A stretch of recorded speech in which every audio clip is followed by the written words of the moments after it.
ശബരിമലയിലെ സ്വർണ്ണക്കൊള്ളയിൽ മുഖ്യമന്ത്രിയുടെ ഓഫീസ് ഇടപെട്ടില്ല എന്നും അന്വേഷണം നടത്തുന്നതിനെ തടസ്സപ്പെടുത്തിയിട്ടില്ല എന്നുള്ള ബഹുമാന്യനായ മുഖ്യമന്ത്രി ശ്രീ പിണറായി വിജയൻ്റെ വാദം അവാസ്തവമാണ്.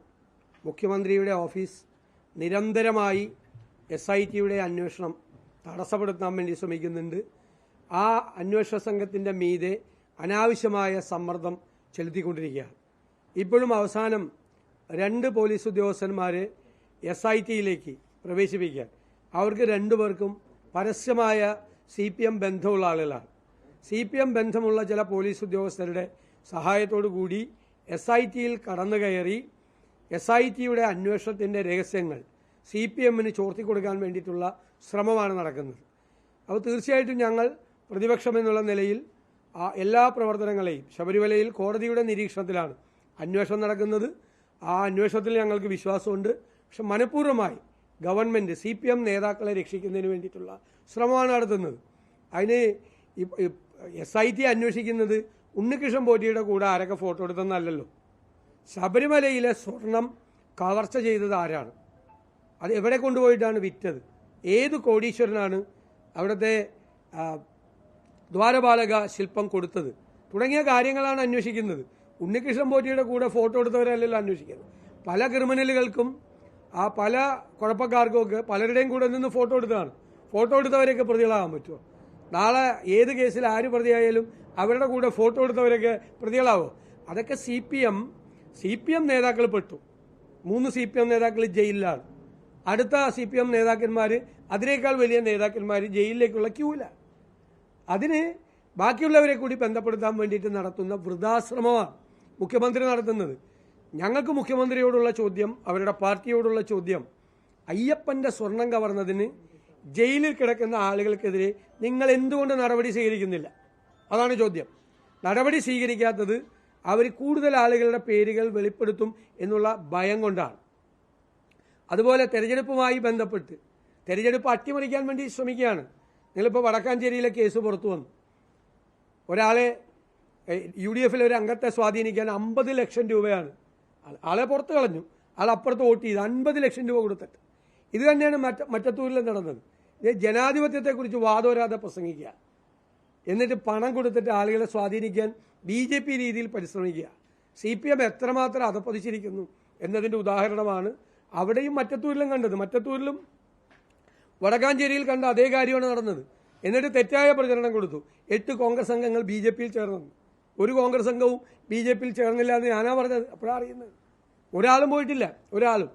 തൊടുപുഴയിൽ 16 വയസ്സുള്ള മകൻ UDF സ്ഥാനാർത്ഥിക്ക് വേണ്ടി പ്രവർത്തിച്ചു എന്നതിൻ്റെ പേരിൽ അയാളുടെ ഉമ്മയെ ബാങ്കിൽ നിന്ന് പിരിച്ചുവിട്ടു.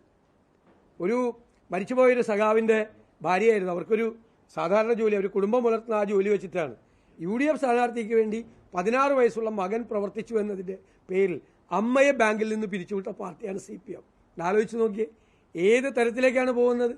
എന്നിട്ട് മുഖ്യമന്ത്രി RSSനെ പ്രതിരോധിക്കുന്നത് CPM ആണെന്ന് പറയുകയാണ്. നല്ല തമാശയാണ്. RSSൻ്റെ കൂടി പിന്തുണയോടുകൂടി നിയമസഭയിലേക്ക് 77 ജയിച്ചു വന്ന MLA ആണ് ശ്രീ പിണറായി വിജയൻ. ആരോരും അറിയാതെ ഔദ്യോഗിക കാറ് മാറ്റി മസ്കറ്റ് ഹോട്ടലിൽ പോയി RSS നേതാക്കളുമായി ചർച്ച നടത്തിയ നേതാവാണ് പിണറായി വിജയൻ. BJP സുരേഷ് ഗോപിയെ തൃശ്ശൂരിൽ ജയിപ്പിക്കാൻ വേണ്ടി അജിത് കുമാറിനെ വിട്ട് പൂരം കലക്കിയ ആളാണ് പിണറായി വിജയൻ. BJPക്ക് ജയിക്കാനുള്ള സൗകര്യം ഉണ്ടാക്കി കൊടുത്തതാണ്. CPI നേതൃത്വം പോലും അത് പറഞ്ഞല്ലോ. അവരെ തോൽപ്പിക്കാൻ ശ്രമിച്ചു, വേറെ ഗൂഢാലോചന ഉണ്ടായി എന്ന് അമിത്ഷാ പറഞ്ഞപ്പോൾ PM ശ്രീയിൽ ഒപ്പിട്ട് കൊടുത്ത ആളാണ് പിണറായി വിജയൻ. BJP പറയുന്നതനുസരിച്ചിട്ടാണ്. BJP പറയുന്നതനുസരിച്ച് മാത്രം, RSSും പറയുന്നതനുസരിച്ച് മാത്രം പ്രവർത്തിക്കുന്ന ഒരാളാണ് ഇപ്പോൾ.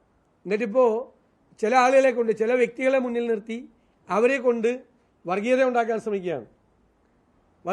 അതിപ്പോൾ LDF കലാപമായി. ഇപ്പോൾ CPI പറഞ്ഞു. CPI നേതാവിനെ ചതിയൻ ചന്തു എന്നാണ് അദ്ദേഹം പറഞ്ഞത്. CPI നേതാവിനെ, ഘടകകക്ഷിയുടെ ഏറ്റവും വലിയ നേതാവിനെ വരെ ചീത്ത വിളിപ്പിക്കുകയാണ്. വേറെ ആളുകളെ കൊണ്ടുവന്ന് ചീത്ത വിളിപ്പിക്കുകയാണ്.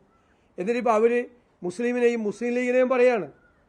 എന്താണ് മുസ്ലിം ലീഗും അവർ തമ്മിലുള്ള പ്രശ്നം? ഉമ്മൻചാണ്ടി മുഖ്യമന്ത്രി ആയിരുന്നപ്പോൾ ഉമ്മൻചാണ്ടിയും ലീഗ് ഭരിച്ചിരുന്ന വിദ്യാഭ്യാസ വകുപ്പും നിരവധി സ്ഥാപനങ്ങൾ SNDPക്ക് SN ടെസ്റ്റിന് അനുവദിച്ചു കൊടുത്തിട്ടുണ്ട്.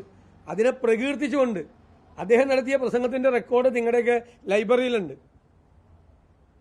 എന്നിട്ട് ഒരു മാധ്യമപ്രവർത്തകൻ അദ്ദേഹത്തോട് എന്താണ് ഇന്നലെ ആ മാധ്യമപ്രവർത്തകൻ ചോദിച്ച തെറ്റെന്താണ്? വല്ല തെറ്റും ചോദിച്ചോ? അദ്ദേഹത്തോട് ചോദിച്ചു, നിങ്ങൾക്ക് ഈ പറയുന്ന വിദ്യാഭ്യാസ സ്ഥാപനം കിട്ടിയില്ല എന്ന് പറയുന്ന 3 ജില്ലകളിൽ നിങ്ങൾക്ക് സ്ഥലമുണ്ടോ എന്ന് ചോദിച്ചു. സ്ഥലമുണ്ടെന്ന് പറഞ്ഞു. എന്നിട്ടും വിദ്യാഭ്യാസ സ്ഥാപനം കിട്ടിയില്ലെന്ന് ചോദിച്ചു. കിട്ടിയില്ല എന്ന് പറഞ്ഞു. 10 കൊല്ലമായിട്ട് പിണറായി വിജയനല്ലേ ഭരിക്കുന്നത്. അപ്പോൾ തരാത്തത് അദ്ദേഹമല്ലേ എന്നാണ് ചോദിച്ചത്. ആ ഗവൺമെൻറ് അല്ലേ. ഇനി ആ ഗവൺമെൻറ് വരണം എന്ന് പറയുന്ന ആൾ ഇനി ആ ഗവൺമെൻറ് വന്നാൽ കിട്ടുമോ? അതല്ലേ ചോദിച്ചത്. അത് ഞങ്ങളോടൊക്കെ നിങ്ങൾ എന്തെല്ലാം ചോദ്യങ്ങളാണ് ചോദിക്കുന്നത്. അതിനയാൾ വർഗീയവാദിയാണ് എന്ന് അയാൾക്കെതിരെ ആക്ഷേപിക്കുകയാണ് ഒരു മാധ്യമപ്രവർത്തകൻ ചോദിച്ചതിനെതിരായിട്ട്. ഇതെല്ലാത്തിനും കൊട പിടിച്ചു കൊടുക്കുന്നത് മുഖ്യമന്ത്രി പിണറായി വിജയനാണ്. അദ്ദേഹത്തിന് പറയാൻ പറ്റാത്ത കാര്യം കൂടി ബാക്കിയുള്ളവരെ കൊണ്ട് പറയിപ്പിക്കുകയാണ്. തുടരട്ടെ, അത് തുടരുന്നതാണ് നല്ലത്, നിർത്തണ്ട. ഞാൻ നേരത്തെ പറഞ്ഞതുപോലെ എല്ലാ ആഴ്ചയും ഇങ്ങനെയുള്ള ആളുകൾ ഒരു പത്രസമ്മേളനം തിരഞ്ഞെടുപ്പ് വരെയെങ്കിലും നടത്തണമെന്നാണ് എൻ്റെ റിക്വസ്റ്റ്. അതങ്ങനെ നടത്തിപ്പോകട്ടെ. എവിടെ എത്തി നിൽക്കുന്നു? ടീം UDF ആയി ഇപ്പുറത്ത് നിൽക്കുമ്പോൾ ശിഥിലമായ LDF ആണ് മറുവശത്ത്. ശിഥിലമായ തെരഞ്ഞെടുപ്പ് തോൽവിയോട് കൂടി LDF ശിഥിലമാവുകയാണ്.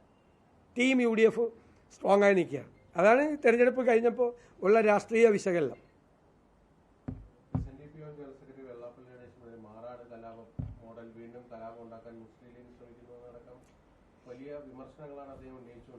ഞാൻ എന്തടിസ്ഥാനത്തിലാണ് അദ്ദേഹം പറയുന്നത്? എന്തടിസ്ഥാനത്തിലാണ് കലാപം ഉണ്ടാക്കാൻ പോകുന്നതെന്ന് പറയുന്നത്? അത് മുഖ്യമന്ത്രിയുടെ വാക്കുകളാണ് അദ്ദേഹത്തിൽ കൂടി വരുന്നത്. കേരളത്തിന് ഭരിക്കുന്ന മുഖ്യമന്ത്രി അങ്ങനെ എന്തെങ്കിലും ഉണ്ടെങ്കിൽ പോലീസ് അദ്ദേഹത്തിൻ്റെ കീഴിലല്ലേ നടപടിയെടുക്കണ്ടേ?